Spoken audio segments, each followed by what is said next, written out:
Avec Azelma Sigo, auteur et activiste écologiste. Bonjour, merci d'être avec nous. Alors depuis 2018, l'équipe du chantier du RER E de Nanterre a donc déversé des eaux usées dans la Seine. Comment est-il possible que l'on s'en rende compte seulement maintenant ?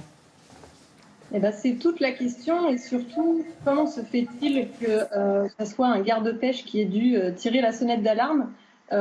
Qu'est-ce qui se serait passé si ce monsieur ne s'était pas promené à ce moment précis ? Est-ce qu'on aurait laissé encore faire Vinci Est-ce qu'on aurait laissé polluer la Seine de cette façon ? Moi, c'est ça qui me scandalise. Je vois que Madame Pécresse se dit scandalisée et souhaite faire toute la clarté sur cette affaire. Moi, je pense que voilà, ce qui est scandalisant, c'est qu'on s'en rende compte de cette manière et qu'on laisse faire les grands industriels de cette façon. Et que pensez-vous du communiqué du géant du BTP qui dit qu'il s'agit d'un incident anormal et exceptionnel ?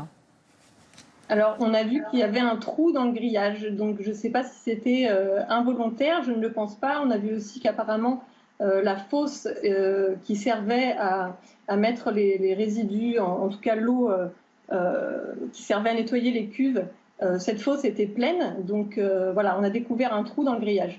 Donc après, ça sera à l'enquête, à la justice de faire son travail. Dans tous les cas, il faudrait que l'État soit beaucoup plus exigeant envers ce groupe qui, on le rappelle, a gagné plusieurs milliards d'euros rien qu'en février et mars 2019. Je pense qu'il serait temps que ce groupe paye et surtout qu'on traite plutôt les causes avant les conséquences. Le groupe assure avoir tout stoppé et nettoyé, en tout cas nettoyé au niveau de la zone concernée. Vous croyez ce groupe ? Je ne sais pas si je le crois. Toujours est-il que même s'ils ont nettoyé, en tout cas la nature a été quand même bétonnée à cet endroit-là. Donc il y a des organismes qui sont morts, des plantes qui ont été cimentées concrètement depuis plusieurs mois. Donc c'est bien, heureusement qu'on nettoie et j'espère que c'est vrai. Maintenant, il faut faire en sorte que ça ne se reproduise plus, c'est ça le plus important. Et que va-t-il se passer pour la faune et la flore qui a été engloutie par le ciment ? On sait que les berges, ce sont des écosystèmes très importants. Il y a une grande biodiversité dans les berges de la Seine et de toutes les rivières et fleuves de France. Donc maintenant, ce qui va se passer, si en effet les berges sont nettoyées, le béton retiré, la faune va se développer, mais très lentement. C'est très très long la reconstruction. C'est pas comme, je me permets de faire un parallèle avec Notre-Dame, ça sera peut-être pas en 5 ans que ça sera fait, quoi. Voilà. Donc il faut mettre les moyens, il faut être aussi exigeant avec le patrimoine qui est notre planète. Vous pensez, vous, que le groupe Vinci, qui est un groupe quand même voilà, qui compte dans le paysage français, bénéficie d'une quelconque protection ?